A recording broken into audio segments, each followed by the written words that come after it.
आईचं प्रेम जगात सर्वात मोठं असतं असं आपण नेहमी म्हणतो, पण अमरावतीत एका सासूनं सिद्ध करून दाखवलंय की मायेचं नातं रक्ताच्या नात्यापेक्षाही मोठं असू शकतं. कारण तिने आपल्या जावायला वाचवण्यासाठी स्वतःची एक किडनी दान केली.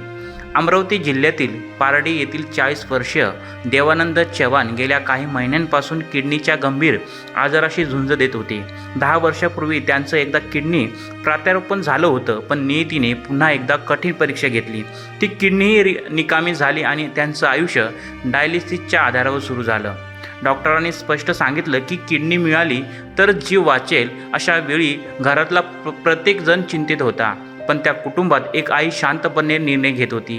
ती आई म्हणजे रंजना सोळंके, देवानंद यांच्या सासूबाई. माझ्या मुलीचा संसार वाचला पाहिजे, माझा जावई जगला पाहिजे, या एका भावनेतून त्यांनी स्वतःची एक किडनी जावयाला दान करण्याचा निर्णय घेतला. अमरावतीच्या सुपर स्पेशालिस्ट रुग्णालयात तज्ज्ञ डॉक्टरांच्या चमूने ही अत्यंत गुंतागुंतीची शस्त्रक्रिया यशस्वीरित्या पूर्ण केली. विशेष म्हणजे आयुष्यमान भारत प्रधानमंत्री जन आरोग्य योजनेअंतर्गत ही संपूर्ण शस्त्रक्रिया मोफत करण्यात आली. आज सासू आणि जावाई दोघांची प्रकृती उत्तम आहे आणि त्यांच्या चेहऱ्यावरचं समाधान सांगून जातं की अवयदान म्हणजे फक्त शरीराचा एक भाग देणं नाही, तर एखाद्याला पूर्ण आयुष्य देणं असतं. आजच्या काळात अनेकदा नाती पैशात मोजली जातात, पण अमरावतीत एका सासूने स्वतःची किडनी देऊन जगाला सांगितलंय की मायाची किंमत कधीच पैशात होत नाही. ज्याला जग जावई म्हणतं त्याला तिने स्वतःचा मुलगा मानला आणि त्याला दुसरं आयुष्य दिलं. खरंच अशा आई समान सासूला मनापासून सलाम. याबाबत अमरावती सुपर स्पेशालिस्ट हॉस्पिटलचे वैद्यकीय अधीक्षक अमोल नराटे यांनी काय म्हटलंय बघाच. आमच्या इथे आता या मागच्या शुक्रवारी गेल्या शुक्रवारी 75वे किडनी ट्रान्सप्लांट झालेले आहे आणि यामध्ये ह्याची म्हणजे नोंद घेण्यासारखी गोष्ट आहे यामध्ये की याचे 11 वर्षापूर्वी मुंबईला किडनी ट्रान्सप्लांट पहिल्यांदा झाले होते, परंतु त्यांच्यानंतर रेग्युलर त्यांना गोळ्या वगैरे देण्यात आल्या. ते सक्सेसफुल राहिले काही वर्ष, परंतु त्यानंतर त्यांच्या गोळ्यांना आणि औषधी उपचारांना अडथळा निर्माण झाला. त्यामुळे त्यांच्या त्या क्रिएट लेवलमध्ये वाढ झाली आणि किडन्या दोन्ही परत त्यांची किडनी ती खराब झाली. तर त्यानंतर ते आपल्या हॉस्पिटलच्या संपर्कात आले आणि हॉस्पिटलच्या संपर्कात आल्यानंतर त्यांचं डायलिसिस इथे सुरू झालं 1 वर्ष अगोदर. आणि डायलिसिस सुरू झाल्यानंतर त्यांच्यापैकी एक नातेवाईक म्हणजे त्यांची सासू त्यांनी समर्थता दर्शवली की मी माझ्या म्हणजे जावयाला किडनी देऊ इच्छिते.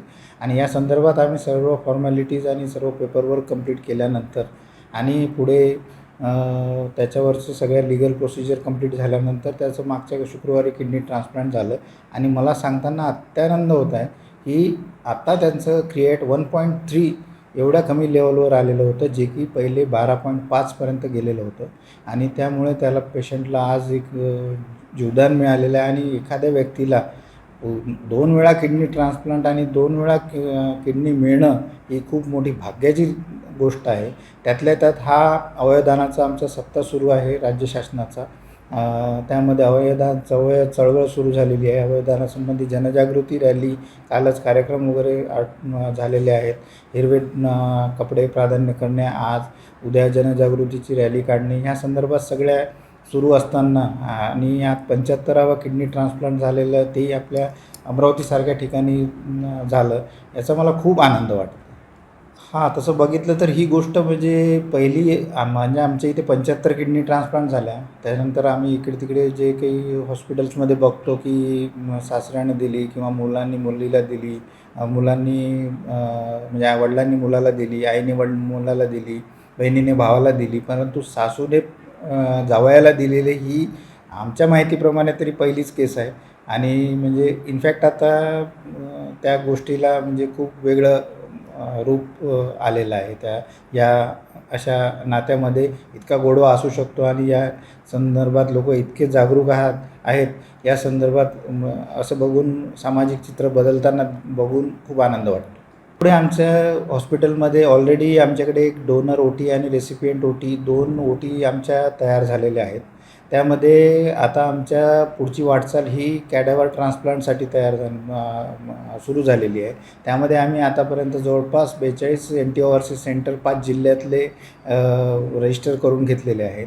आणि विशेष म्हणजे यात सांगण्यासारखी गोष्ट अशी आहे की आपलं हॉस्पिटल जे शासकीय रुग्णालय आहे, जे सार्वजनिक आरोग्य विभागाच्या अंतर्गत येतं, त्यामध्ये माननीय मंत्री महोदयाच्या प्रकाशजी आंबेडकर साहेबांच्या अध्यक्षतेखाली एक 7 एप्रिल 2026ला एक मीटिंग झाली आणि त्यांनी याबाबतीत पुढाकार घेतला आणि आपल्या हॉस्पिटलला हब मॉडेल म्हणून दर्जा दिला आणि ज्या अवयवदानासंबंधी आणि त्याला स्पोक्स आयडेंटिफाय केले. हब अँड स्पोक मॉडेलमध्ये आपलं हब मॉडेल म्हणून डिक्लेअर करण्यात आलं आणि त्यामध्ये आपल्याला आता जे काही ब्रेन डेड पेशंट असतील त्यांचे जे अवयवदानाच्या संदर्भात ज्या हालचाली आहेत किंवा त्याबाबतीत जी पुढाकार आहे ते घेण्याच्या दृष्टीने त्यांनी आम्हाला एक मार्गदर्शनपर शिबिर पण आयोजित करून दिलेले होते मागच्या महिन्यामध्ये आणि त्या शिबिराचे आणि त्यामध्ये आमचे बरेचसे कन्सेप्ट क्लिअर झाले आणि त्यानुसार आम्ही आता पुढे जवळपास आता more than 50 अमरावतीतले NTORC centres identify केले, वाशिममधले आयडेंटिफाय केले, अकोल्यामधले आयडेंटिफाय केले, त्याच्यानंतर बुलढाणामध्ये आयडेंटिफाय केले, यवतमाळमधले आयडेंटिफाय केले आणि आमची आता त्या सगळ्या बाबतीत चळवळ सुरू झालेली आहे. एक टीम तयार केलेली आहे आणि ते टीम आता प्रत्येक हॉस्पिटलला जाऊन ट्रेनिंग, त्यांचं काउन्सिलिंग, पेशंटचं नातेवाईकाचं काउन्सिलिंग ह्याबाबत सर्व चर्चा करून ह्या सगळ्या गोष्टींना एक मूर्तरूप आणण्याच्या संदर्भात वाटचाल आमच्या हॉस्पिटलची सुरू आहे. महाराष्ट्रातील सर्व बातम्यांचे विश्वासार्ह व्यासपीठ. सकाळच्या सर्व सोशल मीडिया प्लॅटफॉर्मला लाईक, फॉलो आणि सबस्क्राईब करा. तसंच सर्व नोटिफिकेशनसाठी बेल आयकॉन प्रेस करायला विसरू नका.